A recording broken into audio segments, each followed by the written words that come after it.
Programme timeline से गॾु आऊं आहियां असद मुमताज़। नाज़रीन, क़ौमी सलामती बाबति पार्लियामानी कमेटी जो इन कैमरा इजलास थियो आहे ऐं उन इजलास में army chief DG ISI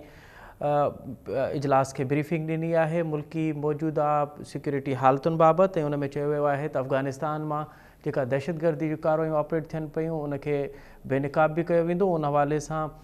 सफ़ारती Mahaz ते दुनिया आॾो उहे सबूत बि आया वेंदा त अफ़गानिस्तान जी सरज़मीन पाकिस्तान के ख़िलाफ़ इस्तेमालु पई थिए। ऐलानिया में इहो बि चयो वियो आहे त दहशतगर्दनि ऐं ख़्वारिजनि ख़िलाफ़ हाणे सख़्त खां सख़्त एक्शन वरितो वेंदो। अॼु जॾहिं पार्लियामानी कमेटी जो इजलास थियो त उन में अपोज़िशन जूं पार्टियूं ख़ासि कर PTI सां जुड़ियल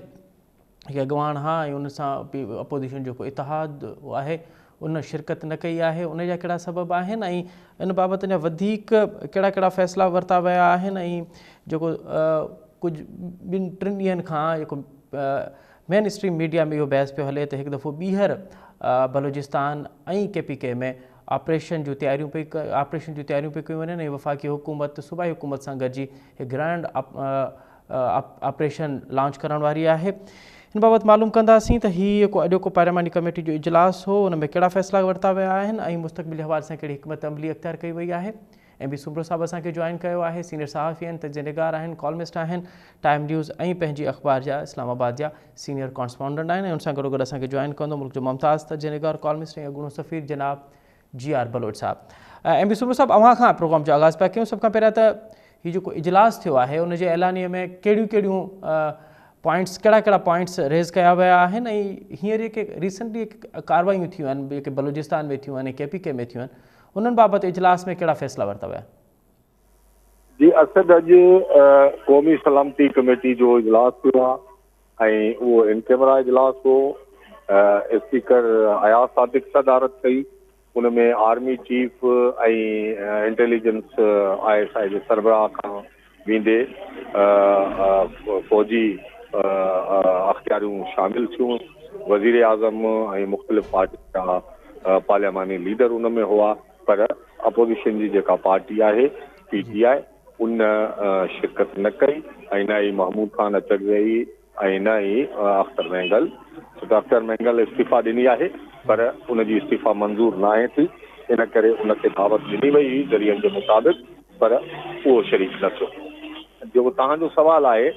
त अॼु हिन पार्लियामानी कमेटी जे आख़िर में सभिनी पहिरियां तक़रीरूं कयूं आहिनि ऐं पोइ गॾियल पधराई वज़ीर आज़म पाण पढ़ी आहे ऐं जेका पोइ नशर बि कई वई। हाणे उन में जेको आहे दहशतगर्दी जी सूरत हाल ते ॻणिती जो इज़हार कयो वियो आहे ऐं मौजूदा जेके कार्रवायूं आहिनि दहशतगर्दी जूं उनजी मज़म्मत कई वई आहे ऐं मुतासिर ख़ानदाननि सां यकजहती जो इज़हार कयो वियो आहे ऐं जेके दहशतगर्दी ख़िलाफ़ ऑपरेशन कनि था उन में सिक्योरिटी फोर्सिस ऐं कानून लागू कंदड़ इदारनि जा जेके आहिनि उन्हनि जी पेशेवरानी महारत जी तारीफ़ कई वई आहे ऐं इहो अज़म जो इज़हार कयो वियो आहे त दहशतगर्दी खे तमामु सूरतूं जेके बि दहशतगर्दी जूं आहिनि उन्हनि खे ख़तमु कयो वेंदो ऐं इहो बि पार्लियामानी कमेटी अज़म जो इज़हार कयो आहे त रियासत पूरी ताक़त सां इन ख़तरे जो मुक़ाबिलो करण लाइ इस्तेजिक ऐं हिकु मुतफ़िक़ा सियासी अज़म खे वर्जाईंदे दहशतगर्दी जे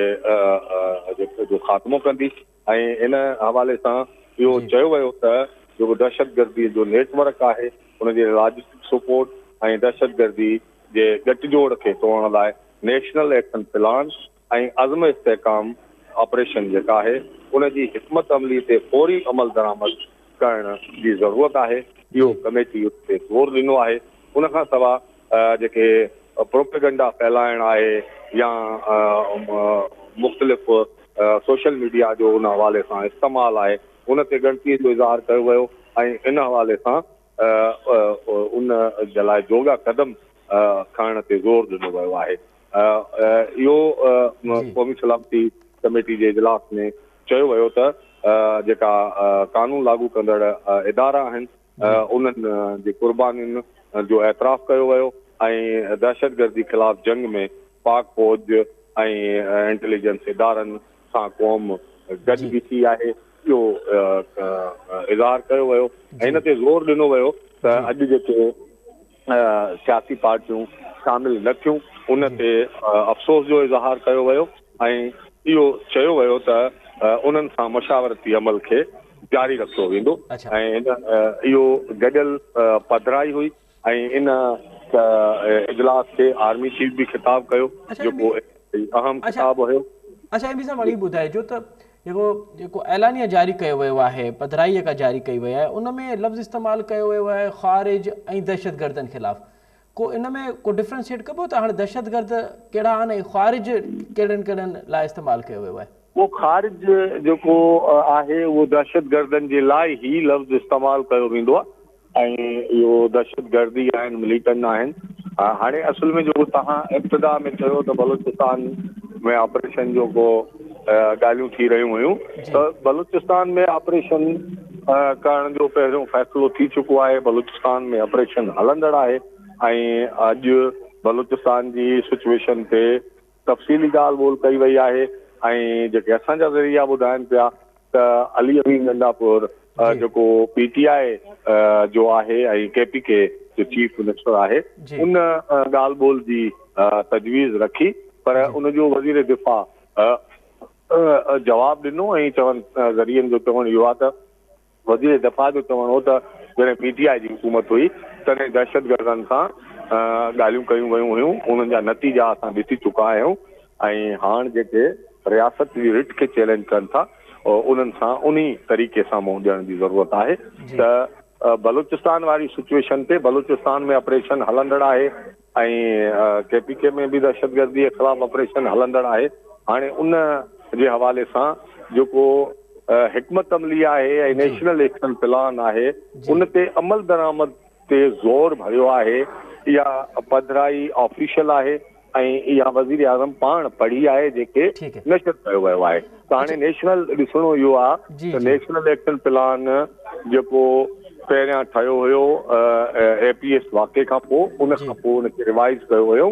उनखे पोइ 11 नुक़्तनि ते रखियो हुयो। हाणे उन में वधीक का तोसी थिए थी या उन नेशनल एक्शन प्लान ते अमल दरामद जी ते ज़ोर ॾिनो वियो आहे ऐं अदम इस्तेकाम जो जेको प्लान आहे हिकमत अमली आहे उहा हिकमत अमली ते बि इहो ज़ोर भरियो वियो आहे त उन ते जल्द फौरी अमल दरामद करण जी ज़रूरत आहे। ऐं बि हाणे इहो ॿुधाइजो त हीउ जेको गुज़िरियल हिकु महीने खां KPK जे मुख़्तलिफ़ इलाइक़नि में ऑपरेशन बि थिए पियो दहशतगर्दी जूं कार्रवायूं बि थियनि पियूं बलूचिस्तान में बि जेको कुझु थियो आहे हीउ इलाही अहम इजलास हो उन में आर्मी चीफ बि ब्रीफिंग ॾिनी आहे DG ISI बि ब्रीफिंग ॾिनी आहे पॉलिटिकल क़यादत बि उन में गॾु हुई। बलूचिस्तान ऐं KPK जी सियासी क़यादत भला हुन में अव्हांखे नज़र आई? अली अमीन गंडापुर जो तो ज़िक्र कयो आहे बलूचिस्तान जे इलेक्टेड जेके लीडरशिप आहे उन मां को इन इजलास में कई शिरकत कई उन्हनि खे एतमाद में वरितो वियो आहे जेकॾहिं बलूचिस्तान में ऑपरेशन जी तयारी पई थिए ऐं KPK में बि तयारी पई थिए? हाणे इहो चवणु त बलूचिस्तान मां जेका चूंडियल क़यादत आहे उहा न हुई उहो मुकमिल तौर ते इहो चवणु ग़लति थींदो उहो इन करे त मौलाना फज़लुर रहमान हींअर जेको क़ौमी असेंबली जो मेंबर आहे उहो बलूचिस्तान मां चूंडियल त मौलाना फज़लुर रहमान साहब हुयो मौलाना फज़लुर रहमान जा बलूचिस्तान मां MNAs जेके आहिनि त उहो मौलाना फज़लुर रहमान जा बि आहिनि। KPK जो चीफ मिनिस्टर आयो त हाणे पूरे सूबे जी जो जेको चीफ एग्ज़ीक्यूटिव आहे उहो आहे PTI जो त हाणे उहो उनजी शिरकत थी त इनडायरेक्ट PTI जी नुमाइंदगी बि थी पर सियासी हवाले सां उन्हनि जो पार्लियामानी लीडर या पॉलिटिकल क़यादत न थी पर हाणे अली अमीन गंडापुर खे कहिड़े खाते में PTI रखंदी तो PTI जो ई चीफ मिनिस्टर आहे PTI जी पार्टी जो अॻवान आहे KPK जो हू सदर रहियो आहे हाणे उनखां सदारत सूबे जी वापसि वठी पार्टीअ जी ॾिनी वई आहे ताज़ी न त उहो KPK PTI जो सदर हुयो ऐं चीफ एग्ज़ीक्यूटिव आहे हींअर बि त हाणे उहो आयो बाक़ी नेशनल पार्टी बि अॼु हिन क़ौमी सलामती कमेटी जे इजलास में हुई त इहो चवणु त बलूचिस्तान कोई न हुयो। हा बलूचिस्तान मां जेके वॾा नाला आहिनि जीअं अख्तर मेंगल आहे या हे क़ौमी सलामती कमेटी जो इजलास हुयो त हिन में अगरि चाहिनि हा त अख्तर मेंगल खां अलावा जेके क़ौमी असेंबली जा मेंबर न बि आहिनि जी उन्हनि खे बि जीअं डॉक्टर मालिक बलोच आहे या बलूचिस्तान जी ॿी क़यादत आहे त उन्हनि खे घुराए पे सघिया पर छो त हिन में सिर्फ़ु अच्छा चूंडियल मेंबर ई हुआ इन करे बाक़ी ॿिनि मेंबरनि खे उन्हनि ओके शामिल न कयो बाक़ी ओके महमूद खान अचकज़ई के बलूचिस्तान जो जी हिकिड़ी वॾी पार्टीअ जो सरबराह आहे उन बि शिरकत उन कई बि आहे। शिरकत कोन कई आहे। अच्छा भला जेकॾहिं KPK जो वॾे वज़ीर शिरकत कई आहे त बलूचिस्तान जे वॾे वज़ीर शिरकत कई उहो अगरि इजलास में न आयो आहे या उनखे मदू न कयो वियो त उनजा कहिड़ा सबब? असांजा जेके ज़रिया आहिनि त बलूचिस्तान समेत बलूचिस्तान जो CM हुयो ऐं गवर्नर बि हुआ त हिन में बाक़ी ऑफिशियल पोजीशन ते जिन जिन खे दावत हुई उहे सभु तक़रीबन आया बाक़ी जेको पॉलिटिकल क़यादत आहे उन्हनि जी शिरकत न थी आहे बाक़ी हिन हवाले सां बाक़ी ॿियनि जी अदम शिरकत जे हवाले सां अञा ताईं के अहिड़ा इतला न आया। अच्छा भला अपोज़िशन जेकॾहिं शिरकत न कई आहे ऐं हिन अहम तरीन इजलास में जेके मुल्क जूं हालतूं आहिनि उन जे लाइ सम्झो पियो वियो त हीउ इजलास ॾाढो फ़ैसिला कुन इजलास हूंदो ऐं इन खां पोइ हिकु नई हिकमत अमली सां दहशतगर्दी खे मुंहुं ॾिबो ऐं उन में न सिर्फ़ु जेका मक़ामी क़यादत आहे उनखे ऑन बोर्ड कयो वेंदो बल्कि हिकु आलमी क़यादत आहे मिसाल अमेरिका आहे रूस आहे चीन आहे जेके आलमी ताक़तूं आहिनि उन्हनि खे बि इन हवाले सां ऑन बोर्ड वरितो वेंदो ऐं उन्हनि खे बि एतबार वरितो वेंदो। अहिड़े इजलास में अपोज़िशन शिरकत नाहे कई उन जा सबब छा आहिनि? सिर्फ़ु इमरान ख़ान ई उन जो सबबु आहे या के ॿिया मामला बि आहिनि? ॾिसो राति असांखे 12 वॻे ताईं PTI जी ऑफिशियल पधिराई जारी थी हुई त इमरान ख़ान जी सां मुलाक़ात जो मुतालबो कयो वियो हुयो पर उन्हनि जो जेको क़ौमी असेंबली में चीफ व्हिप आहे आमिर डोगर उन जो ऑफिशियली बयानु जारी थियो हुयो उन्हनि इहो चयो हुयो त इमरान ख़ान सां मुलाक़ात न कराइण जे बावजूदि असां एहतजाजनि कमेटी जे इजलास में शरीक थींदासीं ऐं PTI जो इमरान ख़ान जो मौक़िफ़ उते पेश कंदासीं पर पोइ राति जो तक़रीबन 1:30 वॻे धारा हिकिड़ी अलॻि पधिराई जारी कई वई PTI जे तरफ़ां ऐं उहा शेख वकास अकरम जारी कई जेको PTI जो मर्कज़ी इतलाह सेक्रेटरी आहे उन 1:30 वॻे राति जो जेको जारी कई उन में उहो चयो त PTI जी जेका सियासी कमेटी आहे उन जो हंगामी इजलास तलब कयो वियो उन में इहो फ़ैसिलो कयो वियो त असां क़ौमी सलामती कमेटी जे इजलास में PTI शरीक न थींदी त पोइ राति जो देरि सां PTI पंहिंजो फ़ैसिलो चेंज कयो ऐं सुबुह कोशिशि कई वई ही इमरान ख़ान सां मुलाक़ात जे लाइ विया छो त क़ौमी सलामती कमेटी जो इजलास जो 11 वॻे वक़्तु हुयो ऐं हुनजे लाइ सिक्योरिटी जा सख़्तु बंदोबस्त कया विया हुआ उहो हूअं ई कलाकु ॾेढ लेट थियो त पोइ हिननि जी इमरान ख़ान सां मुलाक़ात जे इंतज़ार में जेको कलाकनि जा कलाक इजलास पंहिंजो इल्तवा में न रखियो वियो ऐं पोइ इजलास शुरू थी वियो जंहिंजे करे PTI न थियो उन में मेन जेको हिन वक़्तु ताईं PTI जो मौक़िफ़ आयो आहे उहो इहो आयो आहे त हीअ छो त क़ौमी पॉलिसी आहे ऐं दहशतगर्दी जे ख़िलाफ़ पॉलिसी आहे उन में PTI जो सरबराह जेको आहे उहो इमरान ख़ान आहे उनजो जेसिताईं इनपुट न ईंदो ऐं PTI पाकिस्तान जी वॾी पार्टी आहे तेसीं ताईं असां पंहिंजे तरफ़ां कुझु न ॾींदासीं त उहो बुनियादी तौर ते इमरान ख़ान सां मुलाक़ात जो मसइलो PTI हिन जो जवाबु पैदा कयो आहे जंहिंजे करे PTI शारी न थी। अच्छा हिन इजलास में पीपल्स पार्टी जी सीनियर क़यादत बिलावल भुट्टो ज़रदारी साहब भी शिरकत कई मौलाना फजल रहमान भी शिरकत कई है हीअ हिकु सियासी क़यादत आहे PTI खां अलावा जेके ॿियूं पार्टियूं आहिनि उन्हनि जे लीडरनि जो छा चवणु आहे मौजूदा करंट जेका दहशतगर्दी जूं कार्रवाई थियूं आहिनि या हिकु सिक्योरिटी जा मामला आहिनि उन्हनि खे ऑन बोर्ड वरितो वियो आहे उन्हनि खे एतबाद में वरितो वियो आहे हींअर जेको कुझु जेका नई हिकमत अमली तयारु पई कई वञे? जी बिल्कुलु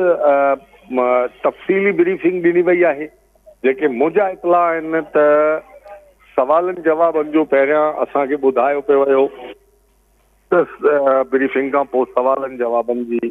जो सिलसिलो थींदो पर मुंहिंजे इतला मुताबिक़ सवाल जवाब न आहिनि थिया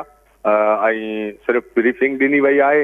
ऐं पार्लियामानी लीडर्स उन्हनि में बि सभिनी न पर कुझु माण्हुनि ख़िताब कया आहिनि ऐं उन खां पोइ गॾियल पधिराई जारी पढ़ी वई आहे। ऐं मुंहिंजे हिन वक़्त ताईं जो छो त इन कैमरा इजलास हुयो जेको असां ज़रियनि खां मालूम कयो आहे, हा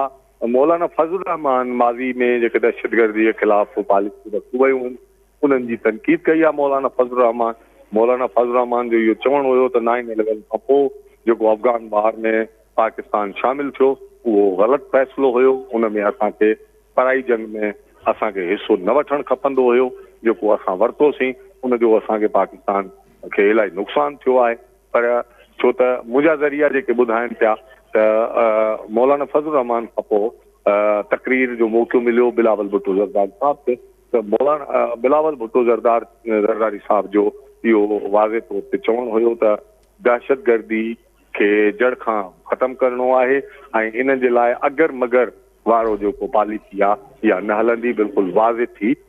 इन जे ख़िलाफ़ असांखे कमु करणो पवंदो। त मौलाना फज़लुर रहमान तक़रीर कई आहे, बिलावल भुट्टो ज़रदारी साहब कई आहे, वज़ीर आज़म साहब कई आहे ऐं मुख़्तलिफ़ ख़ालिद मक़बूल सिद्दीकी साहब तक़रीर कई आहे ऐं मुख़्तलिफ़ जेके आहिनि अहमल वली जेको ANP जो सरबराह आहे उन ते तक़रीर मुख़्तलिफ़ माण्हुनि कई आहे। ऐं बाक़ी दहशतगर्दी जे ख़िलाफ़ उन्हनि जे ख़ात्मे जे ख़िलाफ़ उन्हनि जे सहूलियतकारनि जे ख़िलाफ़ तक़रीबन सभिनी जो हुयो। मौलाना फज़लुर रहमान बि हुयो त रियासत जी पॉलिसी में तसलसल हुजणु खपे, त मौलाना फज़लुर रहमान खे हद ताईं जेका दहशतगर्दी जे ख़िलाफ़ पॉलिसी आहे उनखे माज़ी जी पॉलिसी खे उन तनक़ीद प्रोफेशन बनायो आहे। अच्छा एम बी हाँ इहो ॿुधाइजो अव्हांजो पंहिंजो तजियो छा थो चवे ऐं अव्हां हिन तमामु तर मामले खे कीअं पिया ॾिसो, छाकाणि त हिकिड़ो आर्ग्यू इहो बि शुरू खां रहियो आहे त बजाए जो ऑपरेशन कजे, बजाए जो वॾा ऑपरेशन कजे, ख़ासि करे बलूचिस्तान वारी सूरत हाल ते, त जेके मिलिटेंट आहिनि उन्हनि सां जेके मिलिटेंट ऐं जेके भला पहाड़नि ते चढ़ी विया आहिनि उन्हनि सां नेगोसिएशन बि कजे, नेगोसिएशन वारा दरवाज़ा बंदि न कजनि। त हींअर छा सूरत हाल आहे, छा जेको ॻाल्हि ॿोल वारो सिलसिलो आहे उहो हाणे मुकमल तौर ते बंदि करण जो फ़ैसिलो कयो वियो आहे ऐं ऑपरेशन ई वाहिद फ़ैसिले वाहिद अमल मतिलबु ऑप्शन तौरु उनखे तरजीह ॾिनी वई आहे? असद हींअर ताईं जेके असांजी अस्करी क़यादत आहे या वज़ीर आज़म आहे या सियासी क़यादत जा जेके बयान अचनि पिया, ख़ासि तौर ते रिसेंटली जेके बलोचिस्तान में ट्रेन हाईजेक जो केस थियो आहे उन खां पोइ जेके बयान आया आहिनि उन्हनि खे साम्हूं रखी इहो वाज़े तौर ते लॻे थो त असांजी हुकूमत या रियासती इदारा उहे हाणे ॻाल्हि ॿोल में दिलचस्पी नथा रखनि। हाणे इनखे दहशतगर्दी जो अमल तसवुरु कयो थो वञे ऐं इहो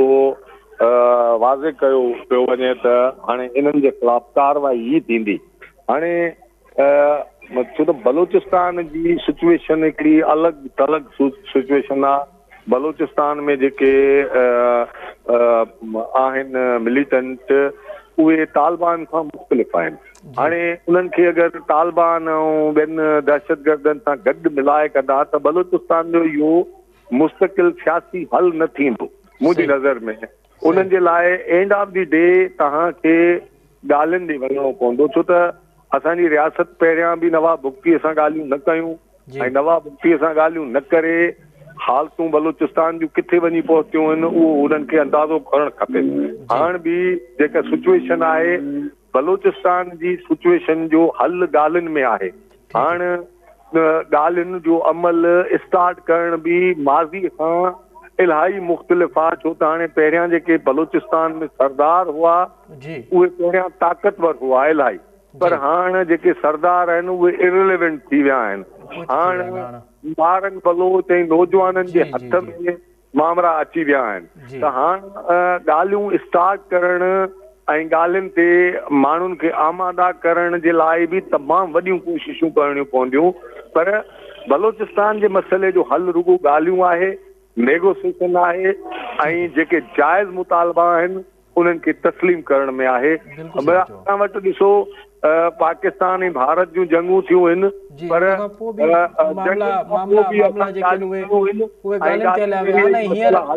बिल्कुलु हींअर असां वटि अगरि आलमी सतह ते नज़र विझे त इसराइल ऐं गज़ा वारो मामिलो बि ॻाल्हियुनि ते अची वियो आहे, यूक्रेन ऐं रूस वारो मामिलो बि आख़िर में ॻाल्हियुनि ते अची वियो आहे। पर हाणे ॾिसणो इहो आहे त सियासी क़यादत ऐं अस्करी क़यादत कहिड़ा फ़ैसिला थी करे। वॾी महिरबानी साईं एम बी सुमरू साहिब, ॾाढो तफ़सीली तौर ते जेको क़ौमी सलामती बाबति पार्लियामानी कमेटी जो इन कैमरा इजलास थियो आहे उन बाबति तव्हां पंहिंजो तर्जुमो बि ॾेई रहिया ऐं इनसाइट बि ॾेई रहिया। प्रोग्राम में अॻिते वधूं था पिया ऐं इन ई अॼु जेको क़ौमी सलामती जो इजलास थियो आहे, क़ौमी सलामती जी पार्लियामानी कमेटी जो इजलास थियो आहे, उन में फ़ैसिलो कयो वियो आहे त अफ़गानिस्तान जी सरज़मीन मुसलसल पाकिस्तान जे ख़िलाफ़ु इस्तेमालु पई थिए। पाकिस्तान में जेके दहशतगर्दी जूं कार्रवायूं पियूं थियनि उनजो डायरेक्ट ऐं इनडायरेक्ट अफ़गानिस्तान जी सरज़मीन सां तालुक़ु आहे। उतां ई प्लानिंग थिए पई, उतां ई ऑपरेट कयो पियो वञे। हाणे उन जे लाइ दुनिया खे कीअं ॿुधाइजे ऐं दुनिया खे कीअं अफ़गानिस्तान जी सरज़मीन जेका पाकिस्तान जे ख़िलाफ़ु इस्तेमालु पई थिए उहा कहिड़नि महाज़नि ते वञी दुनिया खे ॿुधाइजे त अफ़गानिस्तान पाकिस्तान जे ख़िलाफ़ु दहशतगर्दी कार्रवायुनि में मुलविस आहे ऐं उनखे रोकिजे कीअं। इन हवाले सां बि अॼोके इजलास में फ़ैसिला कया विया आहिनि। उहे फ़ैसिला कीअं कया विया आहिनि उन बाबति हिकमत अमली कहिड़ी इख़्तियार कई वई आहे इहो मालूम कंदासूं। ऐं साईं जी आर बलोच साहिब असां सां गॾु मौजूदु आहिनि, अॻूणा एम्बेसडर आहिनि, आलमी मामलनि ते तमामु मुमताज़ नज़र अथनि। साईं बलोच साहिब, प्रोग्राम में ख़ुशि आमदीद सर। महिरबानी सर। अच्छा बलोच साहिब, अॼु जेको इजलास हुयो इंतिहाई अहम इजलास, हींअर कुझु अरसे खां जेके दहशतगर्दी जूं कार्रवायूं थियनि पियूं उन बाबति ही इजलास जेको मानाख़ेज़ इजलास हो, इन बाबति जेके फ़ैसिला कया विया आहिनि उहे बि अव्हां जे साम्हूं आहिनि। अफ़गानिस्तान जो बार बार ज़िक्र कयो वियो आहे त अफ़गानिस्तान जी सरज़मीन बराह रास्त पाकिस्तान जे ख़िलाफ़ु इस्तेमालु पई थिए। दुनिया आॾो हाणे हक़ीक़तूं आणण जी ज़रूरत आहे। कहिड़ा चैनल्स आहिनि अव्हां सम्झो पिया त किथे किथे अफ़गानिस्तान खे एक्सपोज़ करे सघिजे थो पियो? जी असां ॾिसो ही जेको वाक़ियात मुसलसिल थी रहिया आहिनि गुज़श्ता हिकिड़े हफ़्ते खां से हिकिड़ो वॾो सिक्योरिटी चैलेंज आहे, हिस्टोरिकल आहे इन माय व्यू, ऐं हिकिड़े लिहाज़ सां हिकिड़ी वॾी ग्रेव सिचुएशन आहे, ग्रेव चैलेंज आहे पाकिस्तान जी इंटेग्रिटी खे, पाकिस्तान जी सिक्योरिटी खे ऐं पाकिस्तान जी प्रॉस्पेरिटी खे। ऐं उन में छा आहे त कुछ उनजा अंदरूनी असबाब आहिनि, कुछ बैरूनी आहिनि। अंदरूनी जेका शायद तव्हां पहिरियां ॻाल्हि पे कई, तव्हां सवाल पुछियो आहे अफ़गानिस्तान जो, सो उन ते मां थोरो कमेंट कंदुसि त बैरूनी ख़तरो जेको असांखे ॿाहिरां खां अचे पियो टेररिज़म जो, उन में टे क़िस्म जूं फोर्सिस आहिनि जेके नॉन स्टेट एक्टर्स आहिनि जेके पाकिस्तान खे गॾिजी कोऑर्डिनेट थी निशानो बनाइनि पियो। हिकिड़ी आहे जेका इंटरनेशनल टेररिज़म, जेका अनफॉर्चुनेटली जंहिंजो ग्रोथ इराक इन्वेजन खां पोइ थियो, अफ़गानिस्तान इन्वेजन खां पोइ थियो, हुनखे असां आईएस एंड IS खुरासान जी शक्ल में ॾिठो। ऐं उनजो जेको कैनवस आहे सो ग्लोबल आहे। उन्हनि जी जेका एनिमी जी लिस्ट आहे उहा वॾी आहे, जंहिंमें पाकिस्तान बि अनफॉर्चुनेटली शामिल आहे। उहो हिकिड़ो एलिमेंट आहे। ॿियो तव्हांजो हिकिड़ो जेको आहे सो रिलीजियस एलिमेंट आहे, जेको हींअर अफ़गानिस्तान में पनाह गुज़ीर आहे, जंहिंजो नालो असांखे ख़बर आहे त TTP आहे, जेको पाकिस्तान जे दस्तूर खे नथो मञे, पाकिस्तान जे क़ानून खे नथो मञे। हू नए सिरे सां को दस्तूर लिखणु चाहे थो, हुनजो पंहिंजो हिकिड़ो वर्ल्ड व्यू आहे। टियों जेको अनफॉर्चुनेटली आहे उहो आहे एथनिक, ऐं जेको जंहिंजो तालुक़ु KPK ऐं बलूचिस्तान जे कुझु एथनिक ग्रुप सां आहे। हाणे अनफॉर्चुनेटली जेके पाकिस्तान मुखालिफ़ क़ौमूं ताक़तूं आहिनि, जंहिंमें हिक खां वधीक जेको आहे से धुरूं आहिनि, उहे इन्हनि टिनी खे गॾे फैसिलिटेट कनि पिया था। ऐं अफ़गानिस्तान असांजे लाइ इहो इन करे वॾो चैलेंज बणिजी वियो आहे त इहे टई फोर्सिस जेके आहिनि से अफ़गानिस्तान जी सरज़मीन खे प्लानिंग जे लाइ, कोऑर्डिनेशन जे लाइ ऐं प्रॉपर ऑपरेशन जे लाइ जेको इस्तेमालु पिया कनि। ऐं डिस्पाइट द फैक्ट पाकिस्तान एतिरो सारो अफ़गानिस्तान सां को निभाई आहे, लाइक डेकेड्स जी जेका दोस्ती हुई बुरे वक़्त में, लेकिन अनफॉर्चुनेटली जो कुझु पाकिस्तान जी रियासत सां उतां जी सरज़मीन खे इस्तेमालु करे इहे टे जेके फोर्सिस मूं तव्हांखे ॻणाया उहे कनि पिया, उनजो जवाबु असांखे मुयसर तरीक़े सां ॾियणो पवंदो। डेफिनेटली पाकिस्तान जी सॉवरेनिटी ते, पाकिस्तान जी सिक्योरिटी ते, पाकिस्तान जी प्रॉस्पेरिटी ते there is no compromise. That is our red line, and this message I think was loud and clear in the parliamentary committee, and this has to be filtered down. It has to go down to the world, to Afghanistan, to India, to Iran, to and all those who matter. And दुनिया की खबर पहुंच घुर्जे पाकिस्तान जो आहे उहा soft state ना आहे, जीअं स्वामी साहब पे चयो। इनफैक्ट इहो ई हिकिड़ो इमेज जेको बणिजी वियो त जंहिंजी जेका मर्ज़ी सो करे पाकिस्तान से nothing will happen to him. No, nothing will go unpunished. Our people's lives are precious. We cannot let it go like that. बलू साहब केड़ा चैनल्स इस्तेमाल करने जी जरूरत है, उते हिकमत अमली कीअं हुजे त असां पंहिंजो केस कीअं रखी सघूं? उते ॾिसो हुन में ऑब्वियसली पहिरियां तव्हांखे स्टार्ट बायलैटरल तरीक़े सां करणो पवंदो, अफ़गानिस्तान सां ॻाल्हि करणी पवंदी। पोइ जेको ॿियो हूंदो आहे सो रीजनल हूंदो आहे, जंहिंमें चाइना आहे, ईरान आहे, सेंट्रल एशियन कंट्रीज़ आहिनि, रशिया आहे, US बि ॿिन्ही सर्कल्स में अचे थो। कुछ अरब मुल्क आहिनि जिन जो शायद दमल दखल भी उते हुजे, उहा अप्रोच असांखे करणी पवंदी। ऐं टी जेका आहे सा यूएन में जेको ग्लोबल लेवल ते हूंदी, उते असांखे यूएन सिक्योरिटी काउंसिल में रिज़ोल्यूशन आणणो पवंदो त हींअर ऐं एविडेंस आणणो पवंदो ऐं उनजी का रेप्रिमांड बि थिए अफ़गानिस्तान खे, उनखे इन ई सॼे बिहेवियर जेका अनएक्सेप्टेबल बिहेवियर आहे एज़ अ स्टेट, उनखे नतीजो भी भुगतण घुर्जे। They had to be consequences. मसलो छा थो थिए, जॾहिं का बि क़ुवत आहे, चाहे उहा स्टेट आहे या नॉन स्टेट आहे, जेकॾहिं हू पंहिंजा अहिड़ा करतूत कमु करे थी जेके स्टेट जी इंटेग्रिटी हुनजी सिक्योरिटी खे ऐं प्रॉस्पेरिटी खे ख़राबु कनि था, if there is no consequence त पोइ हू रिपीट कनि था। ऐं इहो ई असांजी ग़लती रही आहे। So I think now what I can guess or what I can estimate read from the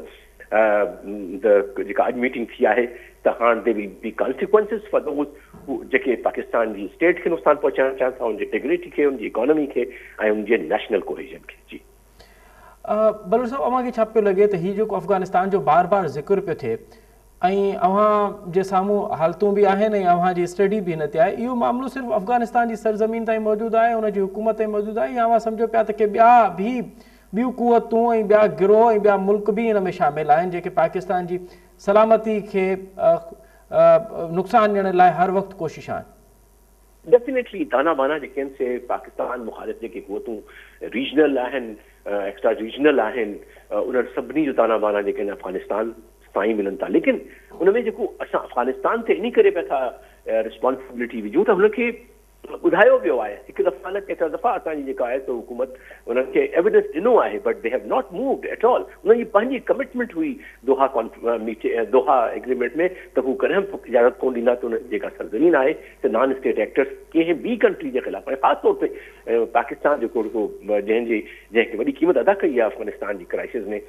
उनखे नुक़सान पहुचाईंदी। So I think now Afghanistan has to be held responsible, exposed in the world, in the UN, at all regions, that ही जो कुछ थे पियो पाकिस्तान में उनमें इनजी वॾी जवाबदारी आहे त हू पंहिंजी सरज़मीन खे न जेको आहे सो इस्तेमालु करनि।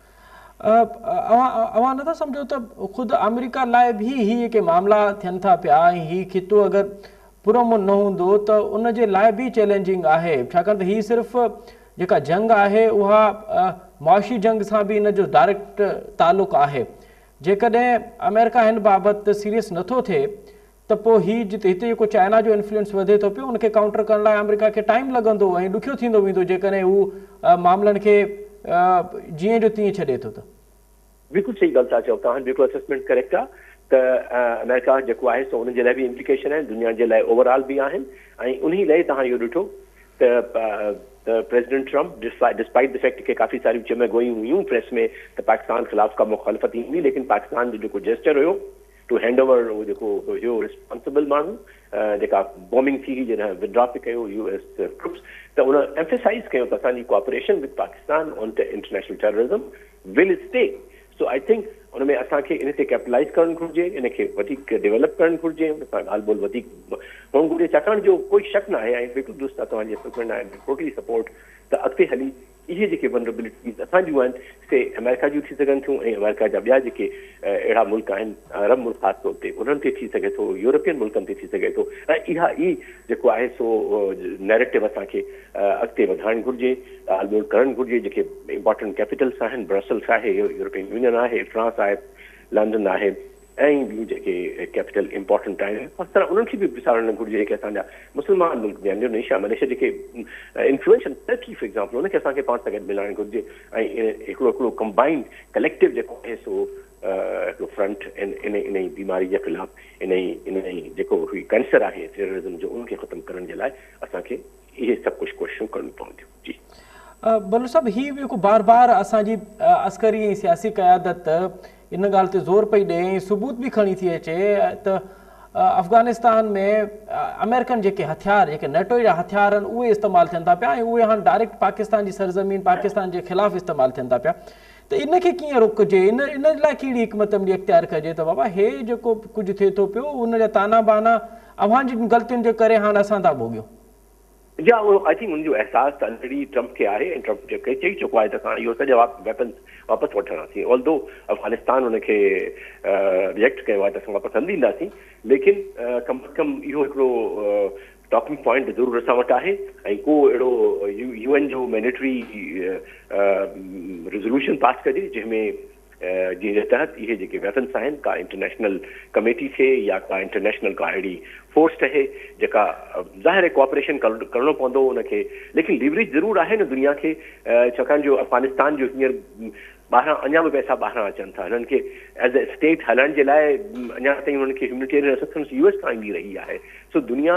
खे इहो ॿुधाइणो पवंदो त जेको बि लीवरेज हुननि वटि आहे उहो इस्तेमालु कनि ऐं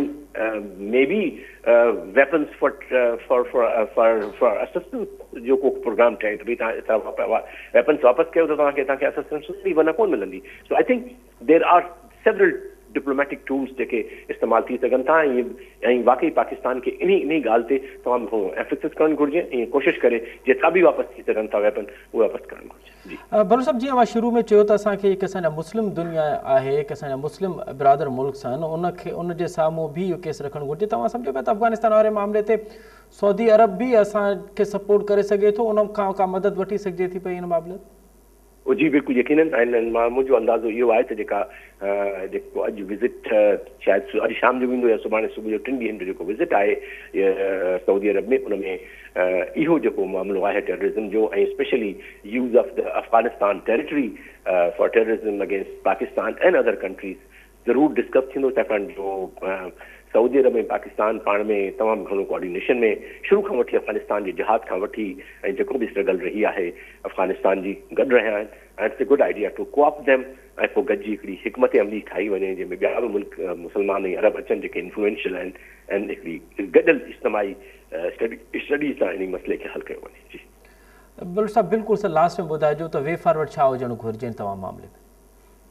वे फॉरवर्ड पंहिंजे घर खे ठीकु कयो, जेकॾहिं ग्रीवेंसिस आहिनि ऐं जेन्युइन आहिनि उन्हनि खे एड्रेस कयो, उन्हनि सां ॻाल्हायो, उनमें को मुज़ाइफ़ो कोन्हे को, हिकिड़ी कॉल ॾियो, डिसाम थियो ऐं अची ॻाल्हायो, पंहिंजो हिसो वठो, पंहिंजे मुल्क जो, पंहिंजे सूबे जो, पंहिंजे इलाइक़े जो, पंहिंजे डिस्ट्रिक्ट जो। जेके अचनि था उन्हनि खे तव्हां हिकिड़ी आम माफ़ी ॾियो, नंबर 1। नंबर 2, ॿाहिरां जेके ताना बाना मिलनि था उन्हनि खे कंहिं तरह सां मुकमिल तरह सां कटियो ऐं जेके कंट्रीज़ इन्वॉल्व आहिनि उन वटि असां वटि प्रूफ आहिनि उहे असां इंटरनेशनल जेके फोरम्स आहिनि उन में पेश कयूं ऐं मुकमिल मुक़दमो ठाहे उन्हनि खे इफेक्टिवली डिप्लोमेटिक तरीक़े सां उन्हनि खे कयूं। ऐं ॿियो सभु खां अहम ॻाल्हि आहे त असांजी सिक्योरिटी, असांजी इंटेलिजेंस ऐं जेके नवां एडवांस टूल आहिनि टेक्नोलॉजी जा, AI जा, उहो इस्तेमालु करे असां पंहिंजे पाण खे सिक्योर कयूं, पंहिंजे बॉर्डर खे सिक्योर कयूं, पंहिंजे इंस्टॉलेशन खे सिक्योर कयूं, पंहिंजे इंडस्ट्रियल एस्टेब्लिशमेंट खे सिक्योर कयूं। सो हिकिड़ी कॉम्प्रिहेंसिव नेशनल एफर्ट खपे थी, पर हुनजे लाइ ज़रूरी आहे त हिकिड़ो नेशनल डायलॉग बि हुजे, जंहिंजी कमी मूंखे नज़र आई अॼु बि। So I think there is a need for further working on it. जवाबदारी कंहिंजी छा आहे उहो मां कोन थो वञणु चाहियां, सियासी कॉमेंट थींदो, लेकिन ज़रूरत आहे हिकिड़ो नेशनल नैरेटिव अचे जेको इफेक्टिवली दुनिया में बि अंदरूनी ऐं बैरूनी तरीक़े सां उनखे प्रमोट कयो वञे। वॾी महिरबानी साईं जी आर बलोच साहब, MP सुब्रो साहब ऐं ॿिन्हिनि मौज़ूअ जी वॾी महिरबानी। अॼु क़ौमी सलामती बाबति पार्लियामेंट कमेटी जो इन कैमरा इजलास थियो ऐं हुन में कहिड़ा फ़ैसिला वरिता विया ऐं अॻे जे लाइ अमल कहिड़ो हूंदो उहो मां ॾाढो तफ़सीली तौर ते ॿुधो। हिते प्रोग्राम जो पुॼाणी थो पहुचे, असद मुमताज़ ॾींदा इजाज़त, सदाईं गॾु।